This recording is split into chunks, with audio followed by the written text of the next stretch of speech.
जय हिंद दोस्तों, स्वागत है आप सभी का मेरे भाई आपके अपने परिवार में। और आज तक सुबह से आप लोगों ने काफी सारी वीडियो देखी कि इस सेंटर पर ये हुआ, इस सेंटर पर ये हुआ, इस सेंटर पर ये हुआ, और काफी अलग अलग तरह की बातें आप लोगों के सामने निकल करके आई। तो अभी हमारे सामने एक ऐसे अभ्यर्थी हैं जिन्होंने अभी जस्ट पेपर दिया है, और आप बोलेंगे सर ये रात हो रही है, इतनी रात में आप शूट क्यों कर रहे हो? क्योंकि पेपर ही खत्म रात में हुआ है।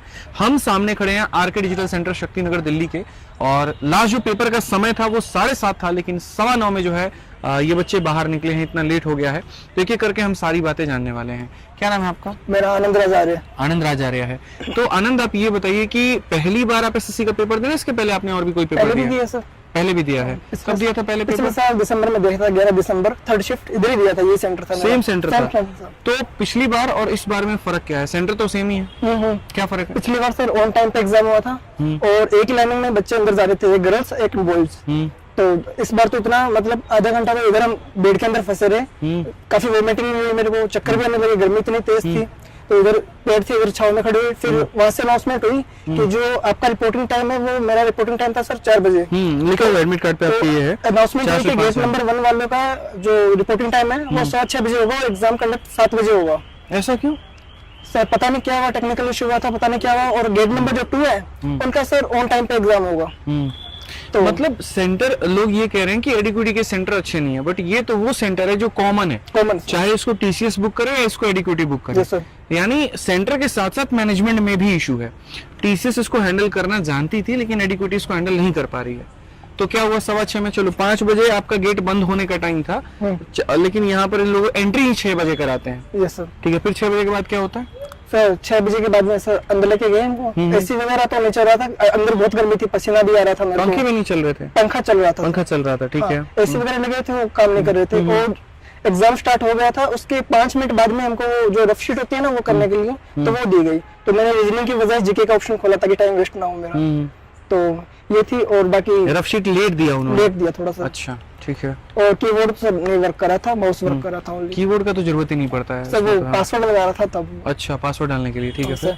और इधर वो क्या सर, गेट नंबर 2 था ना, तो इधर थोड़ा अड़कम सा मच गया था। क्यों, वो एक लेडीज आई थी, उनको लगा कि जो एंट्री टाइम है वो 6:15 बजे होगा। तो पर गेट 2 का तो ऑन टाइम पे था, कंफ्यूज हो गई।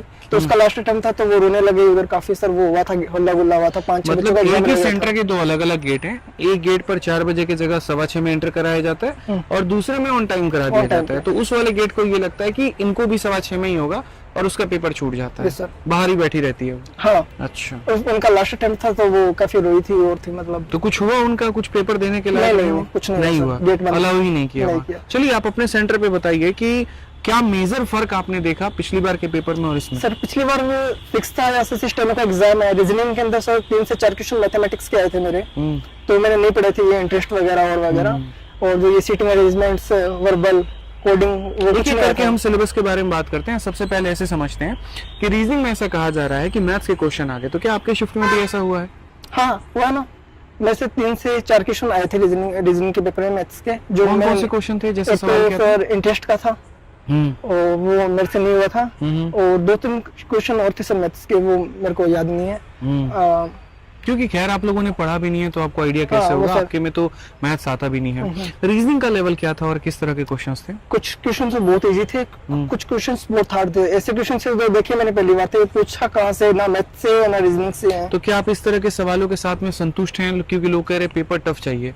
तो एक होता है टफ, एक होता है इरेलीवेंट। टफ वो होता है कि आपका जो सिलेबस उसमें क्वेश्चन के लेवल को बढ़ा दिया जाए, और इरेलीवेंट वो होता है कि आपके सिलेबस से ही ना दिया। तो आप इसको टफ कहना चाहेंगे, इरेलीवेंट कहना चाहेंगे? सर इसको तो कुछ आइडिया नहीं लग सकता। कुछ क्वेश्चन तो बहुत इजी थे, इतना इजी थे, ऐसे देखते ही आंसर दिख रहे हैं कि ये आंसर होगा। कुछ क्वेश्चन तो बहुत ज्यादा हार्ड थे, मतलब एक्सट्रीम लेवल पे हार्ड थे। ठीक है, पेपर स्टार्ट होता है, उसके बाद में आप इंग्लिश सेक्शन पे आते हैं, तो इंग्लिश में भी क्या कुछ डिफरेंस देखने को मिला? क्या है सर? क्लोस्टेट था उनका, नॉर्मली वेटेज रहता है 15 to 20 मार्क्स, इस बार ओनली 5 मार्क्स। एंड पैसेज थे वो काफी शॉर्ट ही आए थे, और इंग्लिश काफी इजी थी।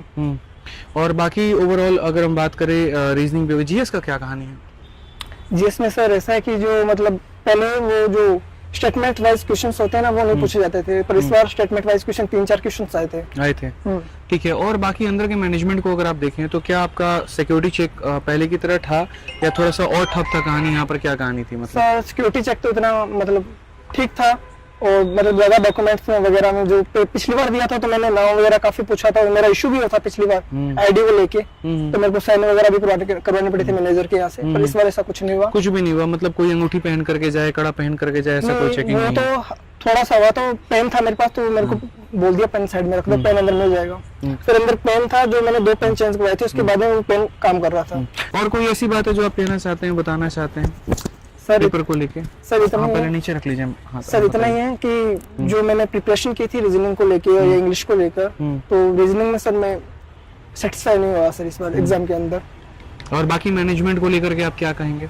सर बाकी मैनेजमेंट तो ये जो लड़कियां आई थी दूर दूर से आई थी और थी, तो उनको सर इतना नाइट के अंदर छोड़ा गया है, तो उनका मतलब मेरा एक फ्रेंड था हरियाणा से आया था, उसका ट्रेन मिस हो गया था सर। अच्छा, लास्ट टाइम था मतलब लोग भी अपने हिसाब से देखते हैं कि यार 7 बजे मेरा पेपर खत्म हो जाएगा, ठीक है, तो हम घर चले जाएंगे 8-9 बजे की ट्रेन पकड़ करके, छोड़ ही रहे हैं 9:15 रात के 9:15 में, तो मतलब फिर वो लोग कैसे जाएं? ये अपने आप में देखिए एक फेलियर दिखा रहा होता है कि जब वही टीसीएस हो रही होती है तो सारी चीजें समय पर होती है, लेकिन एडिक्विटी के आते ही वही सेंटर, वही स्टाफ, वही सब कुछ, लेकिन सारी चीजें फ्लॉप होते नजर आती है। तो कई बार प्रॉब्लम सेंटर पे देखने को मिल रहा है, तो कई बार प्रॉब्लम मैनेजमेंट के अंदर में देखने को मिल रहा है। और ये बात एसएससी चेयरमैन साहब को समझनी चाहिए कि एडिक्विटी जो है कंप्लीट फेलियर है और कुछ भी नहीं है। मैंने कभी भी ये नहीं कहा कि आप टीसीएस को लेकर के आओ, लेकिन आप एक ऐसी व्यवस्था करो जिससे बच्चों को परेशान ना होना पड़े। अभी हम लोग आए 10 मिनट के लिए, ट्रैफिक में फंसे, उतने देर में सारे बच्चे यहाँ से चले गए, नहीं तो मौका उनसे भी बात करने का मिल पाता और सारी चीजें हम उनसे भी जान पाते हैं। ठीक है कि बच्चे जो यहाँ कह रहे हैं कि कुछ खबरें जो हैं अफवाह हैं, कुछ चीजें ऐसी हैं, मैं अगर ग्राउंड रिपोर्टिंग पे आ जाऊँ तो मैं एक चीज दिखा सकता हूँ, एक किल से लेकर के जहाज तक सारी चीजें बता सकता हूँ आपको। ठीक है, बस आपसे इतना कहूंगा यहाँ कि सेंटर भी वही है, लेकिन मैनेजमेंट बहुत बेकार है और इस बात को समझने की आवश्यकता है एसएससी चेयरमैन साहब को कि ये जो हो रहा है ये बिल्कुल भी सही नहीं हो रहा।